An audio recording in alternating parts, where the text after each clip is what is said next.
BJP नेता राव इंद्रजीत, अनिल विज और नितिन गडकरी, इन तीनों नेताओं के बयान सुर्खियों में हैं। राव इंद्रजीत और अनिल विज ने तो खुलकर हरियाणा के मुख्यमंत्री पद पर अपनी दावेदारी पेश की। वहीं नितिन गडकरी के एक बयान को भी विपक्ष के कुछ नेता उसी रूप में देख रहे हैं। पिछले हफ्ते केंद्रीय सड़क एवं परिवहन मंत्री नितिन गडकरी ने दावा किया, मुझसे किसी नेता ने कहा कि अगर आप प्रधानमंत्री बनते हैं तो हम लोग आपका समर्थन करेंगे। कई बार विपक्षी नेता नितिन गडकरी को बीजेपी के एक ऐसे नेता के रूप में पेश करते रहे हैं जिनके पीएम नरेंद्र मोदी और गृह मंत्री अमित शाह से संबंध अच्छे नहीं हैं। ऐसी अटकलों को हवा कई बार गडकरी के कुछ बयानों से भी मिली। इन बयानों को जानकारों ने संकेत की तरह देखा। इसी कड़ी में गडकरी का ताजा बयान भी है। वहीं 14 सितंबर 2024 को केंद्रीय मंत्री नितिन गडकरी ने नागपुर में एक कार्यक्रम में शिरकत की। इस कार्यक्रम में गडकरी ने क्या कुछ कहा, सुनिए। If you are going to become a prime minister, we will support you. Mullah, why you should support me? And why I should take your support? To become a prime minister is not aim in my life. I am loyal to my conviction and my organization. I am not going to compromise for any post because my conviction ये मेरे लिए सर्वोपरि है। कभी ना कभी मुझे लगता है कि ये जो कन्विक्शन है यही हमारी भारतीय लोकतंत्र की सबसे बड़ी ताकत है। और आज पत्रकारिता में आप सब लोगों ने जो लोकतंत्र का चौथा स्तंभ करके कहा गया कि जुडिशरी, बाद में पत्रकारिता, media, executive wing and legislative wing, और इन सब जगहों पर ये चारों जब अपने आदर्शों के ऊपर चलेंगे तो लोकतंत्र यशस्वी होगा। और लोकतंत्र में हम लोग मदर ऑफ डेमोक्रेसी है। नितिन गडकरी के इस बयान पर विपक्षी दलों के नेता प्रतिक्रिया दे रहे हैं।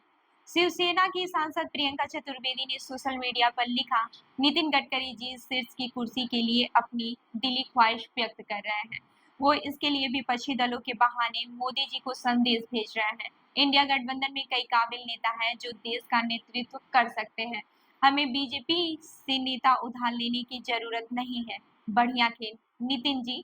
मैं हरियाणा में भारतीय जनता पार्टी का सबसे वरिष्ठ विधायक। मैंने आज तक अपनी पार्टी से कभी कुछ नहीं मांगा है। इस बार मैं अपनी वरिष्ठता के दम पर मैं मुख्यमंत्री पद का दावा करूंगा। मैं हरियाणा की तकदीर बदल दूंगा, मैं हरियाणा की तस्वीर बदल दूंगा। हिंदुस्तान टाइम्स की रिपोर्ट के मुताबिक आरजेडी नेता मनोज कुमार झा ने कहा, बीजेपी में प्रधानमंत्री पद के लिए लड़ाई शुरू हो गई है। आने वाले महीने में आपको इसके नतीजे देखने को मिल सकते हैं। क्या इस बार बीजेपी ने नरेंद्र मोदी को प्रधानमंत्री चुना था? टाइमलाइन चेक कीजिए, एनडीए ने चुना था। दरअसल 2024 के लोकसभा चुनावी नतीजे आने के बाद बीजेपी संसदीय दलों की बैठक नहीं हुई थी, बल्कि एनडीए की बैठक हुई थी। बीजेपी की वेबसाइट पर भी 2024 के चुनावी नतीजे आने के बाद बीजेपी सांसद दल नहीं, एनडीए की बैठक से जुड़ी प्रेस रिलीज जारी की गई। वहीं 2019 में 303 सीटें जीतने के बाद चुनावी नतीजे के अगले दिन 24 मई को बीजेपी संसदीय दल की बैठक हुई थी, न कि एनडीए की बैठक। संसद के सेंट्रल हॉल में 7 जून को नीतीश कुमार ने मोदी को संसदीय दल का नेता बताया था। ये पहला मौका नहीं है जब नितिन गडकरी ने ऐसा कोई बयान दिया हो जिससे बीजेपी के अंदर और बाहर चर्चा छिड़ गई हो। जनवरी 2019 में मुंबई में गडकरी ने कहा था, सपने दिखाने वाले नेता लोगों को अच्छे लगते हैं, पर दिखाए हुए सपने अगर पूरे नहीं किए तो जनता उनकी पिटाई भी करती है। इसलिए सपने वही दिखाओ जो पूरे हो सके। मैं सपने दिखाने वालों में से नहीं हूँ। मैं जो बोलता हूँ वो 100% डंके की चोट पर पूरा होता है। इंदिरा गांधी की बीजेपी अक्सर आलोचना करती रही है। वहीं 2019 में गडकरी ने इंदिरा गांधी की तारीफ की थी। मई 2019 में गडकरी ने कहा था, बीजेपी एक वैचारिक पार्टी है। बीजेपी न कभी सिर्फ अटल आडवाणी की पार्टी थी और न अब मोदी शाह की। साल 2019 में लोकसभा की कार्यवाही के दौरान नितिन गडकरी ने कहा था, ये मेरा सौभाग्य है कि सभी पार्टी के सांसद मानते हैं कि मैंने अच्छा काम किया है। गडकरी के इस बयान पर सोनिया गांधी ने भी अपनी टेबल थपथपाई थी और सहमत जताई थी। 2018 में सोनिया गांधी ने गडकरी को खत लिखा था और इस खत में रायबरेली में उनके मंत्रालय के काम की तारीफ की थी। मार्च 2022 में गडकरी ने कहा था, एक लोकतंत्र में विपक्षी पार्टी की भूमिका काफी अहम है। मैं दिल से कामना करता हूं कि कांग्रेस मजबूत बनी रहे।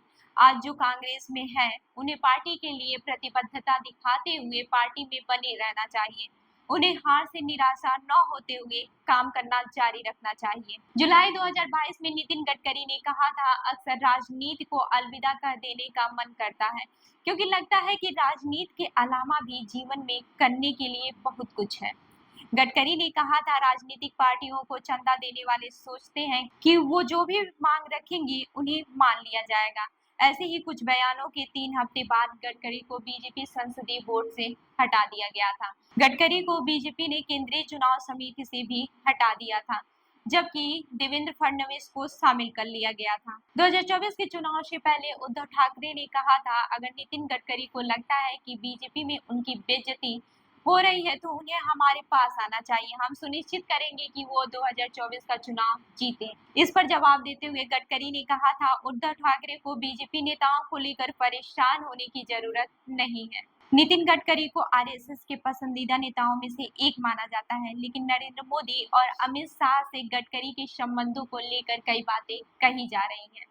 वरिष्ठ पत्रकार प्रदीप सिंह ने बीबीसी से कहा था, जब नितिन गडकरी बीजेपी के अध्यक्ष हुआ करते थे, तब अमित शाह को अदालत के आदेश के चलते गुजरात राज्य छोड़ना पड़ा और गडकरी से मुलाकात करने के लिए उन्हें घंटों इंतजार करना पड़ता था। ऐसे में जब पार्टी पर मोदी और शाह का प्रभुत्व बढ़ा तो धीरे धीरे गडकरी के पर कटने शुरू हो गए। नितिन गडकरी को 2013 के बाद भी बीजेपी का अध्यक्ष बनाए रखने की बात कही गई थी।